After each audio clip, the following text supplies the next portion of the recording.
Olá, bom dia. Começamos mais um programa em defesa da família. Neste domingo, dia 30 de setembro, estamos aí há uma semana apenas das eleições. Como esse programa quer defender a família, a gente acha também que é muito importante estarmos conscientes dos nossos compromissos de cidadãos, porque a cidadania e o exercício da cidadania sempre protege a família, sempre cuida da família. E é por isso que hoje nós vamos entrevistar no nosso programa o Dr. José Antônio Maciel, ele que vem falar um pouco para nós de eleições. Hoje ele está como juiz eleitoral de Carmópolis de Minas, né? O Dr. José Antônio, que é graduado em Direito e pós-graduado em Direito Público, que já atuou como advogado na área civil, criminal e trabalhista, já também foi professor, né, de Direito. Hoje ele é juiz titular da primeira vara de família em Divinópolis e também das comarcas de Carmópolis e Passa Tempo. Então hoje é um juiz bem atarefado, né, doutor Zé Antônio? Trabalha aí em 3 comarcas hoje. Ele também cuida como juiz eleitoral lá em Passa Tempo, não é isso? Na comarca de Passa Tempo é juiz eleitoral. É coordenador do Centro Jurídico de Soluções e Conflitos de Cidadania, né? Ele também já recebeu muitas homenagens, por onde ele passou já foi homenageado como cidadão honorário de 7 municípios, dentre eles do nosso município de Divinópolis e também no município de Carmópolis de Minas. Também já foi homenageado com a medalha do Mérito Legislativo pela Assembleia Legislativa do Estado de Minas Gerais. E além de todo esse trabalho, né, jurídico, todo esse tão legado profissional, né, na área do direito, ele também atua como vicentino na Conferência São Vicente de Paulo em Luz, né? E hoje ele também é ministro da Eucaristia na Paróquia de Santuário de Santo Antônio aqui em Divinópolis, além de membro do Lions, lá também em Luz. Doutor Zé Antônio, muito obrigado por aceitar o nosso convite, seja muito bem-vindo ao nosso programa. Bom dia, Eduardo e equipe aí da TV, internautas e telespectadores. Eu agradeço aí a distinção de ter me convidado para vir aqui, com muito prazer, com muita honra que eu venho. Tá? Estou disposto e disponível sempre para você, sempre que precisar. Então a gente agradece muito essa disponibilidade e creio que o assunto hoje das eleições é um assunto muito pertinente e importante para as pessoas. Então a gente ficou muito feliz da sua disponibilidade e creio que vai ajudar muitas pessoas no nosso bate-papo aqui hoje. Porque, doutor Zé Antônio, a gente vê que a situação política no Brasil hoje não está muito das melhores, né? Eu queria que a gente começasse, então, conversando sobre isso, assim, na sua visão, dentro do seu trabalho, atuando diretamente aí nas eleições e tendo que estar dentro desse processo eleitoral. O que o senhor tem a nos dizer dessa situação, dessa, não sei se posso dizer crise, mas da situação delicada que vive a política no nosso país? Eduardo, eu milito na vida pública, desde quando fiz o título de eleitor, comecei a participar de eleições, quer como presidente de partido, quer como coordenador de campanhas, depois como juiz eleitoral, desde quando assumi a magistratura em 98, e posso te afirmar que até 10 anos atrás, a eleição era uma simulação. A coisa era sem regras, as leis muito frágeis, o candidato fazia o que queria, o eleitor muito menos responsável, ninguém tinha responsabilidade nenhuma com o voto, votava por conta de uma dentadura, por conta de um par de botina, por qualquer coisa ele votava, às vezes nunca nem tinha visto o candidato, era um intermediário que ficava entre o candidato e o eleitor. E aí nós formamos hoje a classe política que nós temos e a situação política que nós estamos vivendo. A pior que se pode imaginar que o Brasil pudesse chegar. Não é admissível que nós temos o hino nacional que temos, Brasil, Pátria Amada. Essa é o que eu acho que é a maior mentira que tem, que parece que o eleitor não gosta do país. Nós chegamos hoje numa situação extrema de um sistema político falido, um modelo previdenciário inviável a médio prazo.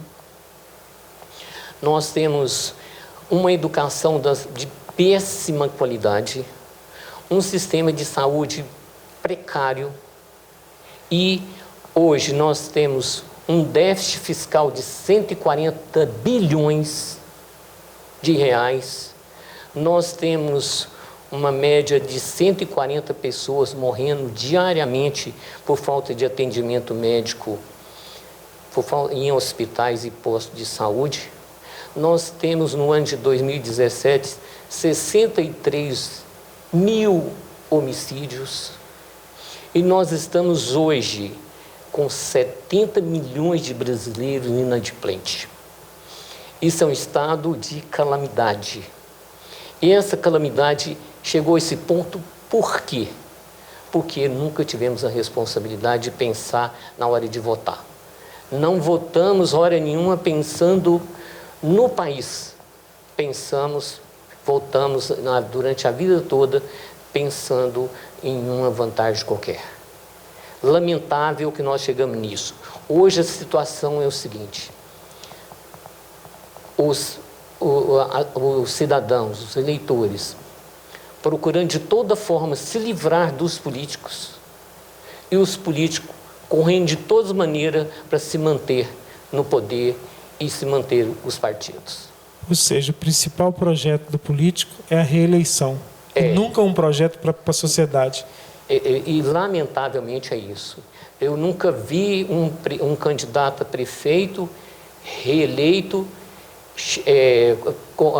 durante a campanha política chegar aqui na sua cidade e falar para você assim: olha, eu fiz isso, fiz aquilo outro.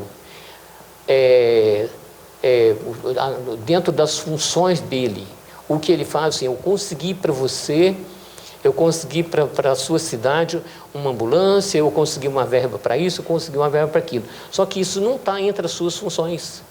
A única coisa que ele faz é isso, mas o papel dele, que é legislar, que é fiscalizar, ele não prova para você nunca que fez isso.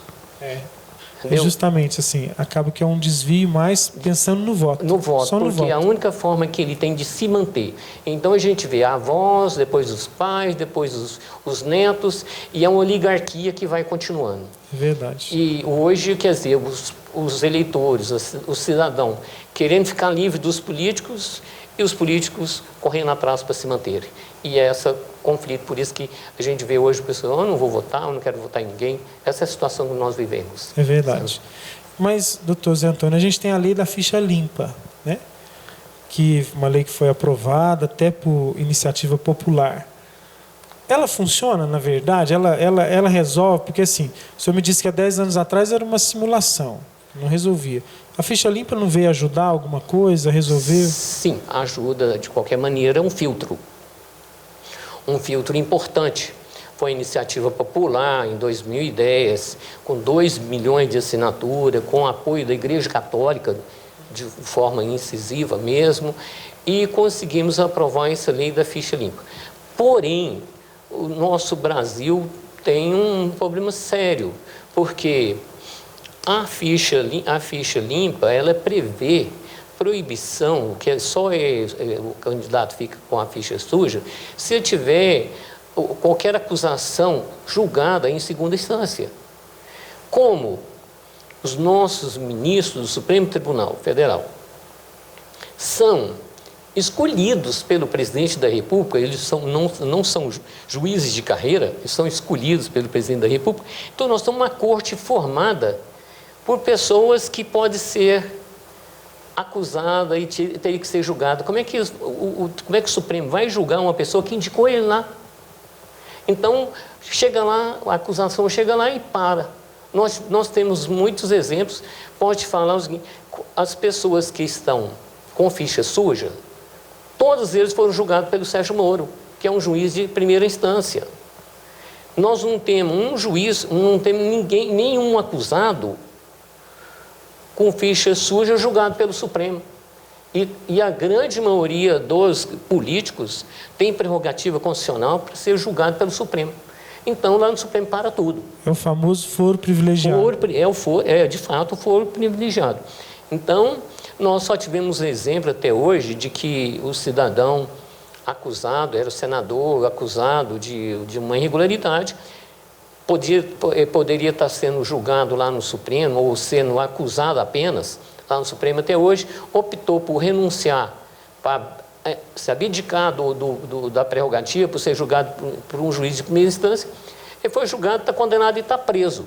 Se ele não tivesse optado por isso, ele era candidato. Então, a ficha limpa não funciona por conta da prerrogativa. Enquanto não mudar alguma coisa nesse sentido, ela não vai funcionar. Ou seja, o político tem que ser um cidadão como qualquer outro. Claro, ele tem que ser julgado. Para correr na justiça como qualquer outro. Ele não pode ser um cidadão mais blindado, senão a ficha limpa não chega nele. Eu acho que tem que ter algumas regras, sim. Não com essa prerrogativa dessa forma. Eu acho que se o cidadão for julgado pelo juiz de primeira instância, tem que ter alguma regra, sim, porque nós temos, no meio político, nós temos acusações levianas também, só apenas com o intuito de prejudicar a pessoa. Elite eleitoral, para ele não ser candidato. Isso teria que ter alguma regra no sentido de que, se a acusação não chegar até tanto tempo antes da eleição, para que tenha um prazo para o juiz de primeira instância julgar ele antes de ser prejudicado no período de campanha, então poderia funcionar, mas temos esse obstáculo também. Entendeu? É muito sério porque era necessidade, temos uma necessidade primeiro de mudar de mentalidade. As pessoas têm mais responsabilidade pelo que fazem. Se deixar assim, qualquer cidadão entra com a acusação e isso prejudicaria também. Ou seja, o interesse sempre está acima de tudo, né? Sempre acima de tudo, sabe? E lamentável, né? Que nós temos no Brasil uma sociedade com essa índole, né? É isso mesmo. De vantagistas, todo mundo quer levar vantagem. Justamente. E assim, até para a gente poder ir avançando na nossa conversa, nós falamos dessa questão da situação política, nós falamos da ficha limpa, e gera no cidadão, às vezes, uma revolta, né? E muita gente fala assim, vamos fazer isso que a gente invalida a eleição, vamos fazer aquilo que invalida. Por exemplo, eu já ouvi falar que se tiver mais da metade de voto nulo, a eleição é cancelada. Existe isso mesmo, doutor Zé Antônio, ou não é bem assim? É completamente inverídico isso, é impossível. Só um juiz ou um tribunal pode invalidar umas eleições. Porque a eleição fica inválida se a metade dos votos válidos for nulo. Metade dos votos válidos. Você imagina que 99,9% dos votos dos eleitores vote nulo. E um candidato vote nele mesmo. Aí teve quantos votos válidos? Ele teve e teve 100% dos votos válidos. Então vale. Entendeu? Porque não é apurado a invalidade, 50%. O voto nulo não conta. Só os votos válidos, tá vendo, gente? É só para a gente entender. Então, essa história de você votar nulo para invalidar a eleição, isso é tudo conversa. Não vai ter nada disso. Só o juiz ou o tribunal pode invalidar uma eleição. Justamente. Então, não adianta voto de protesto, que isso vai fazer pouca diferença. Tá? Nem branco, nem às vezes deixar de votar. Ao contrário, o voto nulo facilita para os maus políticos se eleger, que eles vão gastar menos votos para se eleger. Eles, inclusive, fazem até campanha para que o pessoal, estando insatisfeito, vote nulo, exatamente para diminuir o índice, o coeficiente eleitoral. Fica mais fácil, Fica mais fácil. Justamente. Nós vamos para um breve intervalo, tá? Não saia daí, 2 minutinhos no máximo, a gente está de volta, vamos continuar conversando com o doutor Zé Antônio aqui. E creio que ele tem muitas informações importantes para nós, para que domingo que vem possamos exercer o nosso papel de cidadão e fazer valer essa responsabilidade que cabe a cada um de nós. A gente já volta e não sai daí.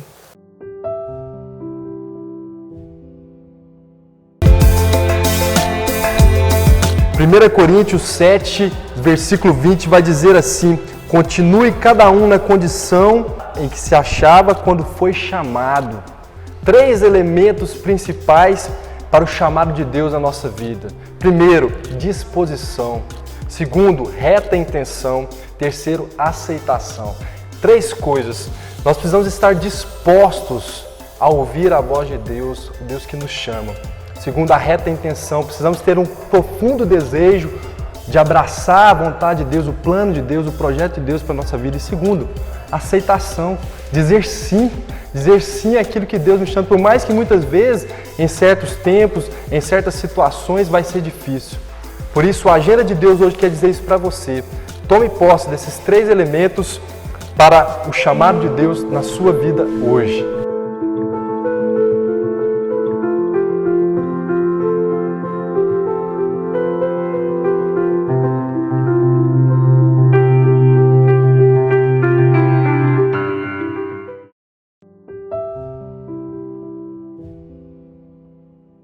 Estamos de volta aqui com o nosso programa Em Defesa da Família, hoje conversando com o Dr. José Antônio Maciel, ele que hoje responde como juiz eleitoral da comarca de Passatempo, aqui em Minas Gerais, né?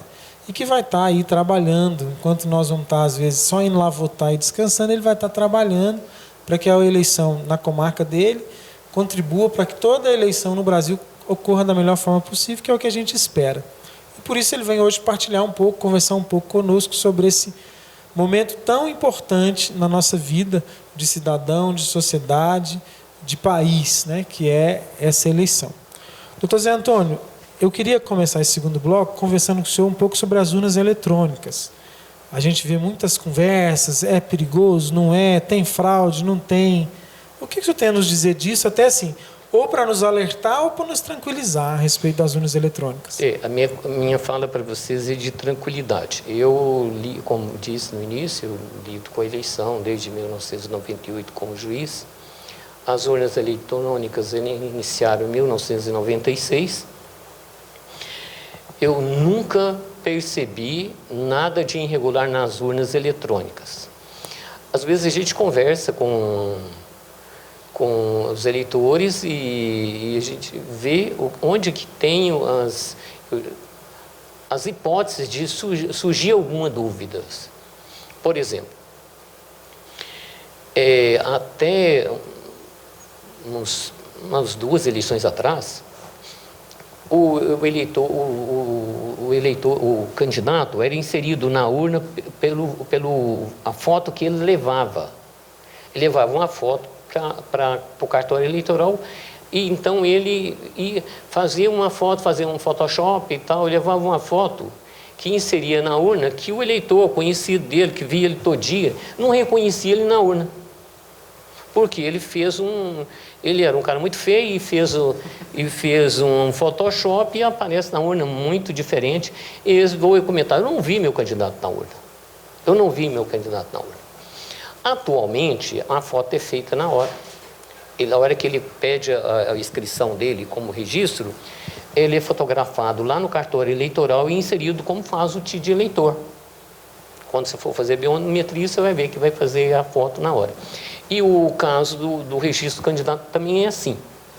Na última eleição, eu presidi na eleição daqui de Divinópolis, era o diretor do foro eleitoral aqui, e eu lembro que começou a campanha política, eu fui numa churrascaria, numa pizzaria, ali perto do esquema, sentei numa mesa assim, e na mesa seguinte tinha um candidato, um cara jovem, um candidato, parece que é namorado ou esposa, não sei, e um outro colega dele. E ele tinha, naquela oportunidade, ele tinha distribuído o santinho, tinha feito o santinho dele naquele dia. E aí o cara virou para ele e falou assim: ô fulano, você me desculpe eu falar, mas você ficou bem mais claro no santinho. O povo não vai te reconhecer, não. Por desse jeito, quer dizer, isso foi na eleição passada, 2016. Então acontece essas coisas da pessoa falar que o candidato não estava na urna, né? Não tem a menor possibilidade. Nesse caso aí não tem risco nenhum. Uma outra coisa que eu posso dar garantia para você é o seguinte: antes de iniciar a votação, toda urna é emitido um boletim que chama zerésima. Essa zerésima, ela mostra que ninguém tem voto, está todo mundo com 0. Todo mundo com 0. Se aparecer alguma coisa, a eleição não inicia. Todo mundo com 0. Nunca vi nada diferente disso. E no final da eleição, depois das 17 horas, a hora que encerra tudo, emite o BU, que é o boletim de urna. Esse boletim de urna, ele aparece o nome de todos os votos atribuídos aos candidatos. E a soma dos votos nunca deu diferente do número de eleitor que compareceu para votar. É porque a assinatura a gente assina ali antes de votar, então conta aquelas assinaturas também. O comparecimento, lá comparece, a urna também registra o comparecimento, o número de eleitor que compareceu, o número de votos, fecha direitinho. A única coisa que ainda me gerou uma dúvida, depois só recentemente que eu tirei a dúvida sobre a urna eletrônica, foi a questão da justificativa do voto. Quando, até uns poucos anos atrás, eu tinha alguma dúvida que eu não tinha apurado as acusações. Nós também de Venópolis, temos uma cidade pertinho aqui, caso de Cajuru, nós em Belo Horizonte, que tem Contagem, Betim, grande BH ali. E nesses lugares, onde tem uma cidade muito perto, pode acontecer o seguinte fato. Você sai de casa cedo para ir para uma cidade lá e fala assim, vou voltar lá em casa, vou voltar lá na minha cidade para votar, não vou justificar aqui. E vai lá, igual, vamos dizer, vou dar o exemplo aqui de Cajuru. O cara está lá em Cajuru e tal, foi lá para uma festa lá, aqui tá bom, eu vou correr ali, vou justificar meu voto. Depois que ele justificou tal, a festa acabou e ele pega e vem embora. Chega aqui um candidato ligou, você já votou? Não, votei não, vai lá e vota. O cara sai e vota, ele justificou e chegou e votou. Aí o que acontece? Ele pode votar, não tem proibição não. Tem proibição, tá certo ele vir votar. Mas fica parecendo que tem uma falsidade. O cara não estava aqui, ele justificou, como é que apareceu o voto dele aqui? Não é isso? Interessante, isso nunca tinha pensado. Essa dúvida eu tinha, depois que a gente começou a ouvir as pessoas que começavam a surgir esses fatos, nós como que aí abre um processo. Abrir um processo e tal, justificar, não, aconteceu realmente, eu pensava eu pensava que não ia dar tempo de eu chegar, e eu cheguei e votei. E não tem proibição nenhuma. Só que as pessoas que acontecem isso, eles deviam chegar para o mesário e explicar, olha, eu justifiquei e tal, mas eu quero votar. E o mesário tem como? Anota lá, eu só anota. Aí não fica aparecendo irregularidade nenhuma. Viu, gente? Você que, se acontecer essa situação com você domingo que vem, você faz isso. A hora que você for votar, justifiquei, vou votar, avisa o mesário, que aí já fica anotado. Elimina um tanto de problema para frente. Problema, e suspeita, né? Porque gera essas dúvidas que não devia ter, né? E hoje, infelizmente, tem se gerado muita dúvida, muita fake news, muita conversa a respeito dessas coisas, que acaba que uma pequena coisa pode gerar um tanto de outras coisas. E dentro dessa questão da eleição, doutor Zé Antônio, o que as pessoas precisam levar para o dia do voto? A gente fala assim, eu não sei onde está meu título de eleitor, não sei onde que eu coloquei ele, né? Qual o documento necessário para a pessoa votar? Bom, o documento necessário, em princípio, é o título de eleitor. Se ele não tem, não encontrou, ele pode levar qualquer documento com foto. E se ele não tiver também, ele pode baixar o aplicativo do e-título, que só com o aplicativo baixado ele vota. Só mostrar o aplicativo. Só mostrar o aplicativo ele vota. Aí, gente, você que tem telefone, e-título, não é isso? E-título, o entra lá no Play Store ou no outro... numa outra loja do seu telefone aí, e baixa esse aplicativo que você vai conseguir votar. E aí um documento com foto, né? É fácil. Isso. E nessa votação dessa agora, de domingo que vem, qual vai ser a ordem que nós vamos ter que votar nela? A ordem, primeiro, a urna vai abrir para você votar para o deputado federal. Depois que você confirmar o voto, ela abre para o deputado estadual. E em seguida para a primeira opção de senador. À medida que você vai confirmando, abre a outra opção, que é a segunda opção para senador. Se você votou um determinado candidato na primeira opção, se você repetir o mesmo candidato na segunda opção, o segundo voto vai ser nulo. É importante, não é 2 votos para o mesmo, não tem jeito. Não né? tem jeito. Então, e depois do senador vai abrir, depois que você confirmou a segunda opção do senador, vai abrir para você votar para o governador do estado. E depois que você confirmou, abre por última a opção, que é o voto para o presidente da República. Então, vira a ordem, gente. Deputado federal, deputado estadual, senador 1, senador 2, governador, presidente da República. Eu acho que essa eleição, José Antônio, é opinião própria minha, a gente vota em muitas pessoas. A gente tem que fazer uma análise grande. 5 opções. Porque pensa, 5 opções e ainda tem o governador tem o vice e o presidente tem o vice. E nós vimos na última eleição, que o vice é muito importante. Extremamente importante, né? Você viu no caso da presidência da República, não tivemos vice ocupando. No governo do estado já são várias vezes que, até para senador também, nós tínhamos o caso da suplência de senador, tal, que entra o suplente e tal, mas hoje é raro. Nós tivemos o caso do Zezé Perrella, que saiu, entrou o Zezé Perrella. Então, nós temos até substituição de senador em razão. Ou seja, está atento colocado. A tudo isso, né? Porque pensa, são 5 mais 2 vice, 7 pessoas que vão ser eleitas diretamente pelo nosso voto. Eu aconselho o eleitor que leve a colinha. Para poder não esquecer o número do candidato na hora, ter que ficar procurando.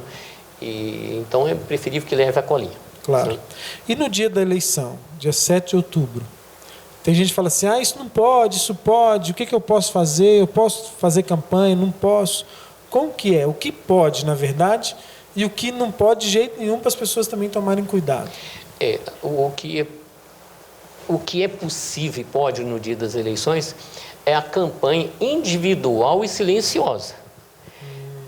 O que vale dizer? Que é o uso de adesivos, de bandeira, de broches, dísticos e não pode arregimentar eleitores. Isso do que não pode. Nem juntar pessoas. Juntar pessoas é arregimentar eleitores, você não pode. E nem fazer distribuição de material de campanha no dia da eleição e nem derramamento de santinhos nas proximidades dos locais de votação. Entendeu, gente? Então pode uma campanha, pode fazer campanha eleitoral silenciosa e individual. Ou seja, eu posso ter um adesivo do meu candidato no meu peito, eu posso ter um adesivo do meu candidato no meu carro, mas eu não posso fazer barulho, não posso sair gritando o nome dele, só para vocês entenderem em prática, né, o que pode e o que não pode. Teve uma coisa que eu vi na internet, pessoas falando assim, com medo até da urna eletrônica, que iam colocar o número do candidato na frente do nome. Isso é permitido? Não, o candidato não pode identificar o voto de hipótese alguma, ele comete crime. Nas últimas eleições aqui, eu tive eleitor que tirou foto do voto, foi processado, acho que ainda está respondendo o processo. Muitos candidatos estão respondendo o processo ou responderam o processo, pagaram multa por derramamento de santinho também nas imediações. Nas mediações. Não pode nem no dia nem na véspera. Isso. Então, ficar atento a isso aí, viu, gente? Não pode fazer para a gente poder ter um processo eleitoral, né, de forma mais em paz, pacífica, né? Até porque o momento precisa disso. Nós estamos num momento de grandes crises e precisa disso. Para a gente terminar, doutor Zé Antônio, eu queria que o senhor desse uma mensagem para os nossos telespectadores, nossos internautas, sobre a importância do voto. Eu acho que assim é um instrumento muito poderoso na mão do cidadão. Como eu disse no início, a nossa crise decorre da falta nossa de responsabilidade pelo voto. No momento, nós precisamos de ter mais responsabilidade com o voto, votar bem, não trocar o nosso voto por nada, porque o país, com a crise que está, nós precisamos de pessoas mais responsáveis. Os nossos sonhos por um país melhor, por uma sociedade mais segura, por uma educação melhor. Nossos sonhos são grandes, eles não cabem nas urnas. Vamos rogar a Deus para que as urnas não acabem com nossos sonhos. É isso mesmo, que as urnas possam ser sementes para os nossos sonhos, né? José Antônio, muito obrigado pela sua disponibilidade, pela sua atenção e pela clareza nas informações. Espero que o senhor volte a outras oportunidades, se Deus quiser. Eduardo, eu que quero agradecer a você, toda a equipe aí da Missão Maria de Nazaré. Gostei muito de conhecer a instituição. Estou muito agradecido pelo convite e sempre disponível. Tá bom, muito obrigado você que acompanhou o nosso programa. E olha, fique atento aí, ainda falta uma semana, analise bem. Não faça nada sem pensar muito bem e analisar. O momento é um momento de olharmos e prestarmos bastante atenção para fazermos o que é melhor para o nosso país. Deus abençoe, até domingo que vem.